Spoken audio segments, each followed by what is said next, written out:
How does magic work? Magic is an agreement between the shaitan on one side and the magician on the other. The magician agrees to do certain things for the shaitan, and then of course the shaitan agrees in return to do certain things for the magician. So let's start by looking at the cave. This one is fine. This one's not going to upset anybody, inshallah. There's nothing in here that's going to be particularly horrible. And as I said, I'm going to try and avoid the worst of them, because I did have people fainting in previous lectures. Okay, so you see this person has made a circle and they've created an altar at the front. The altar has magical symbols in it and symbolism. Each single symbol has a purpose. Each color of each candle has a purpose. You can see in there is a little shrine at the front with a triangle, and the use of the circle and the triangle is going to come later on. You'll see that very clearly. Each of those candles has a purpose and a reason, and what this person would be commanded to do would be to sit inside of the circle for a prolonged period of time in a cave. And this is just showing you the cave in which the person would be sitting. They're going to a place known for the possession of the jinn, known to be isolated. They're sitting inside of that cave, and then they are going to be sitting for such a prolonged period of time, lighting the candles and beginning to mention the name of the shaitan, call upon the shaitan and invite the shaitan to come to their presence. And they would usually be asked to relieve themselves in the same circle that they sit in, and to sit in their own filth. But that's the lightest one. I thought I'd test your stomach first of all. That's the lightest one. Now let's go and have a look at what magicians do with the Quran. This is a public sewer. It's full of, waste and excrement. And they're trying to fish out something from the public sewer. And we're going to keep going. And the Shaykh, he climbs down into it. And this is what they pulled out of the public sewer.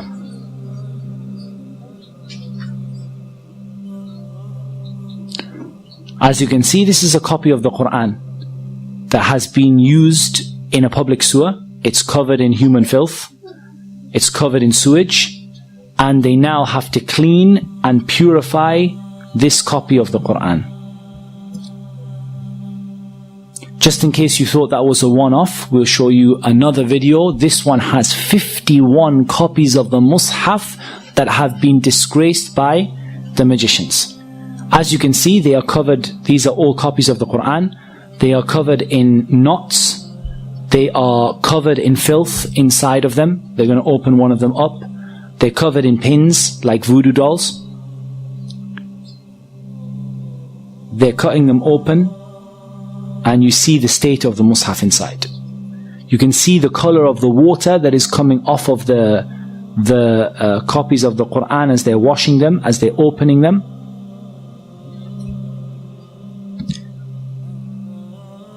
And they're washing them with rose water, and they're washing them with perfume in order to remove the excrement that was on them. And they were found in a toilet, in a public sewer. 51 copies of the Mus'haf. And you can see inside the state that these masahif have been put in. And inside there are metal nails bent over. These are part of the magic. And you can see how covered these masahif are in dirt and in uncleanliness. Right. What you can see here is a copy of the Quran, and you can see a circular, I don't know what to call it, a device, and you can see what the Quran is smeared with. The story of this is actually much, much worse. Whatever you can imagine, the story is worse. There was a maid who wanted to perform magic upon the family that she was with. She took a copy of the Quran, she placed it into this tube, and she placed it where she placed it when she was on her monthly cycle, and she covered the Quran in menstrual blood. This is what magicians do. Here we're going to see another magician. And this magician is going to show how he's been caught. And part of them being caught is they ask them to they ask them to show what it was that they were doing without letting them make shirk. They don't let them call upon the shaitan, but they just let them show the idea of what they were doing in order to expose them in front of the people. So the first thing you see is that this man is wearing red from head to toe. He's wearing red from head to toe because the Prophet ﷺ forbade a man from wearing red from head to toe. He lights his incense that is done deliberately to bring the shaitan. It's a kind of incense that's well associated with the shaitan. And he begins to perfume a whip and he starts to whip himself. This might remind you of some people.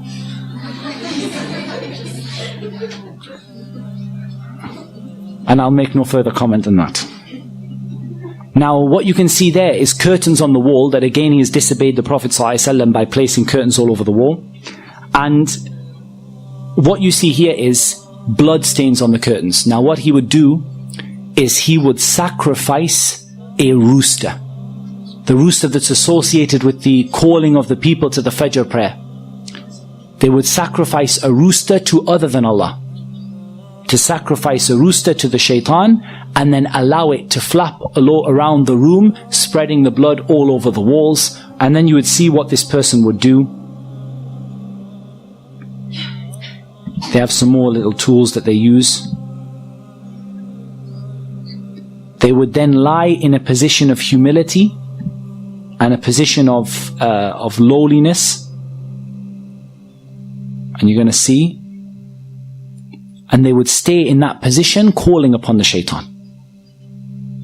Calling upon the shaitan to appear before them, calling upon the shaitan to help them, calling upon the shaitan to aid them and to support them. And what they do is they make a contract between themselves and between the shaitan. And this contract is then placed in a number of places. And I'm going to show you some examples. This here is a bird that was confiscated from the house of a magician. And you can see stitched into its wing or onto its tail. I've got all sorts of them, this one.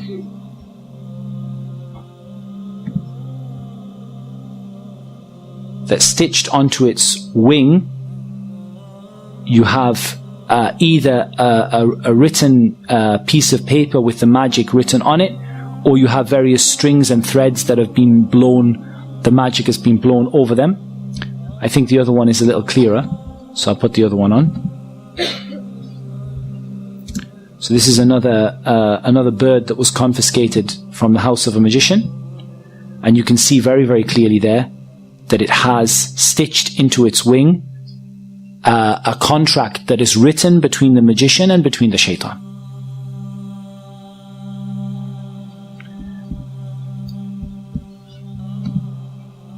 You also have an example of they're burying the magic in the graves.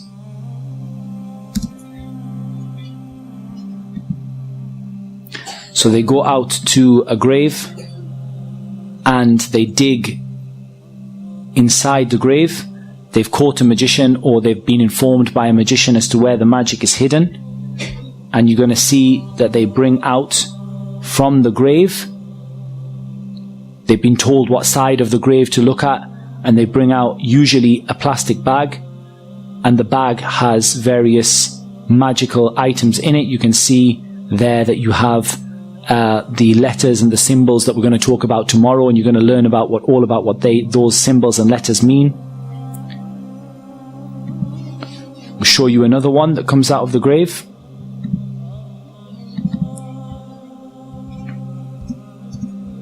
This is right in the base of the grave, in the middle of the night. They call them out because they've heard that there's some magic buried there, and they keep on digging and digging. And eventually they take out this pouch. And they start to open the pouch. And we're going to see what's in it.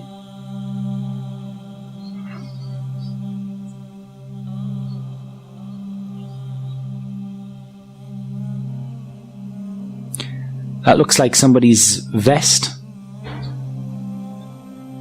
Inside you have an egg which is painted or coloured red, may well be blood, and has a number of needles stuck into it. You have a tissue, a man's tissue. You have a lemon. You have the head of an animal that was sacrificed to other than Allah.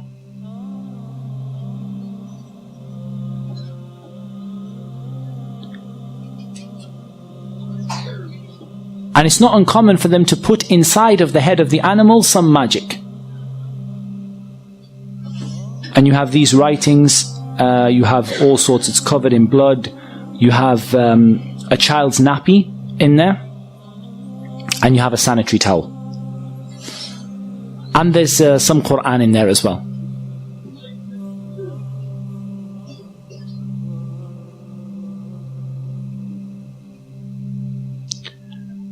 And we're going to count the number of pins. You can see in there that there are 7 pins. Okay, let's try and analyze a little bit of what we've seen. Each individual item that was put in there for a reason. Magicians don't do things at random. They do very, very evil and very horrific things, but they don't do them at random. It was put in there for a reason and an aim in order to bring the shaitan and cause a problem. And I'll tell you what happened. The story of this, the sheikh who gave me the video, he actually was involved in the case and he told me the story. He said what happened was there was a woman who had been divorced by her husband and she had lost custody of her child. She went to a magician in order to bring her child back to her. She brought her own blood. She brought the child's nappy. She brought some clothing from her husband and his tissue. And she brought an animal, and the animal was slaughtered to other than Allah. And I want to make something very, very, very clear. The magician in the beginning would do these horrible acts, and they would leave Islam, and they would, they would sell their soul to the shaitan. However, there's a problem. Once the magician has done that, what's next? The magician calls the shaitan, says, I'm willing to make sajda to you in order for you to do something for me. And the jinn and the shaitan say, well, what's the point? You've already disgraced the Quran, you've already left Islam, you've already done the worst of the worst of the worst. There's nothing left to ask from you. So then he says, what can I do for you next to make you carry out my orders once again? And so the shaitan says, now you have to bring other people. It's not enough for you to leave Islam. Now you have to bring other people. And so that magician goes out to convince other people to use their services and to bring them, those other people, outside of Islam. And this is something that you see amongst the magicians, is that they don't simply disbelieve. They disbelieve and they become a da'iyah, a caller to get people to leave Islam. And so that woman was asked to bring an animal, knowing that animal would be sacrificed to other than Allah. In the beginning, don't think that this magician sat there with horns, and sat there saying, I'm an evil magician. In the beginning, the magician enticed her, look, I can solve your problem, I'm a healer.